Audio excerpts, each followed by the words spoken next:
Hey, what's going on, guys? Chris here, back with another tea talk.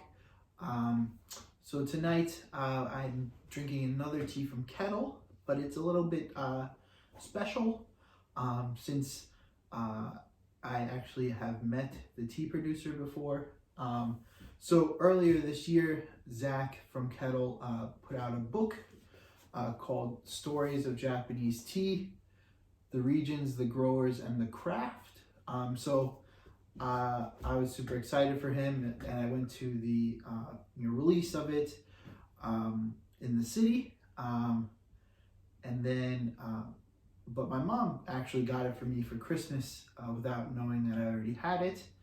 But in the packet that she got me, she also got me the one that came with the tea. So as part of like the book package, Kettle also included some of the teas that they talked about in the book.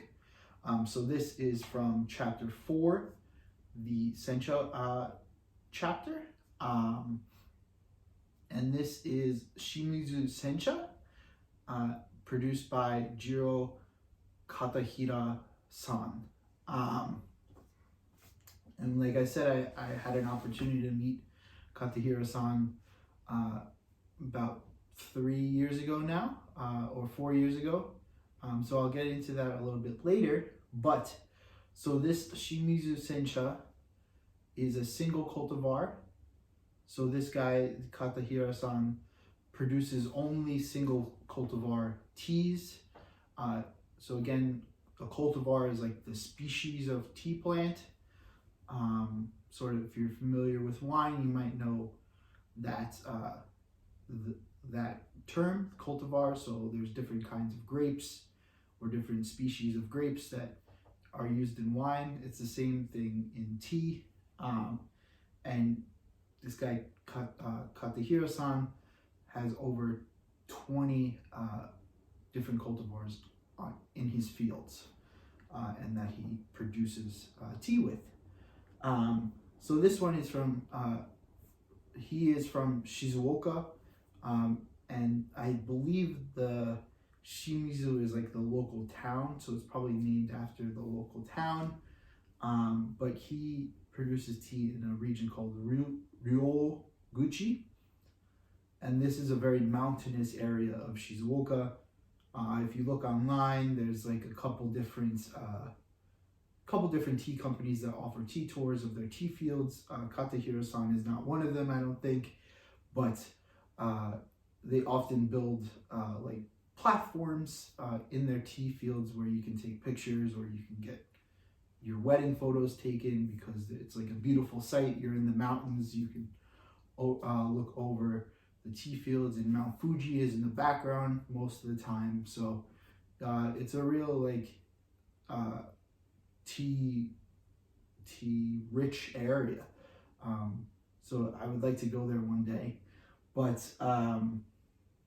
yeah, so I had the water cooling off a little bit before I started filming, so I'll just get the tea going. But yeah, so how did I meet Katahira-san? So I talked a little bit about this in a previous video, I think, but in the one where I went to visit the tea producer Honda-san in Shizuoka as well, but they're in different locations. But how I got to meet Katahira-san and Honda-san was in 2019 in October, like late October, in Pursuit of Tea, which is a tea company based here in New York City. Actually hosted Katahira-san and Honda-san at their like tea room, and I don't think Jiro, maybe Jiro spoke for a little bit, and then he was accompanied with like a representative of the Shizuoka Tourism Board or like the Shizuoka Tea Board, something like that. And then Honda-san was there, and Honda-san sort of took over the show. He gave like a tea tasting, and which I don't think Jiro did, or he may have done something, or Jiro Katahira Katahira-san may have done something very briefly, but they don't speak English, and they were just kind of speaking in Japanese to a crowd of non-Japanese people. So there was an opportunity that I speak Japanese, and although I don't know like agricultural terms, I do know tea terms. So I sort of volunteered to translate as best that I could, and both Katahira-san and Honda-san were very appreciative that I could share what they were talking about as best as I can. And they both invited me to come to their tea farms when I was in Japan, and as so happens that I had an opportunity to go to Honda-san's farm. I had yet to go to Katahira-san's, but it's on the list. I also got like the Shizuoka Tea Board or Tourism Board guy's card, so I'm gonna use that in the future, I think. Just, hey, remember me? I did a little translation back in New York. Take me around to the tea fields. But just to go back into like Shizuoka tea and what this guy Katahira-san talks about in the book. So he's a third generation tea farmer, although he is really like a first generation tea producer, where he only produces tea. In his father's generation and his grandfather's generation, they were doing other things on the side, but Katahira-san is the one that does tea full time now.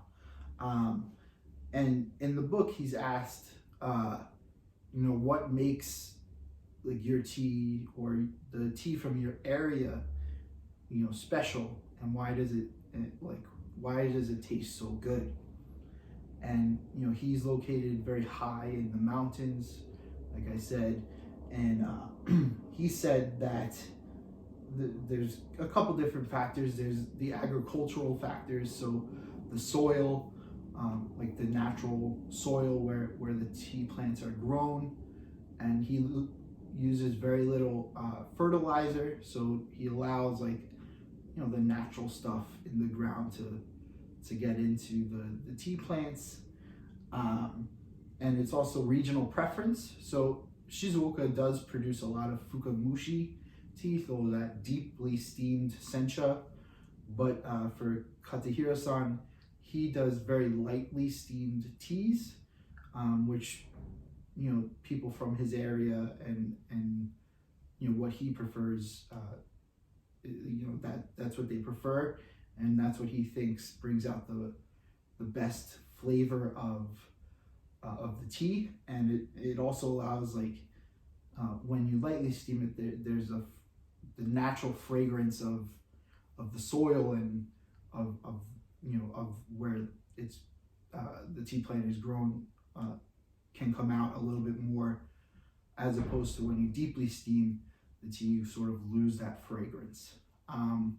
But yeah, let's have a taste of it. So you can see it a little bit through the cup. It's not as green as a deeply steamed tea would be. So it's again characteristic of a lightly steamed tea. It's more yellowish than it is green, but let's see. Oh yeah, so it's very, very rich in there is like this brothiness that comes out, actually, that would be more characteristic of a deeply steamed tea, but sort of going back to what Katahira-san was saying, like it's brought out naturally. This is like phenomenal. Like I'm actually like very, very like impressed by this. So I'm gonna drink the rest of this. I hope you liked my little story. Thanks for watching. Take care.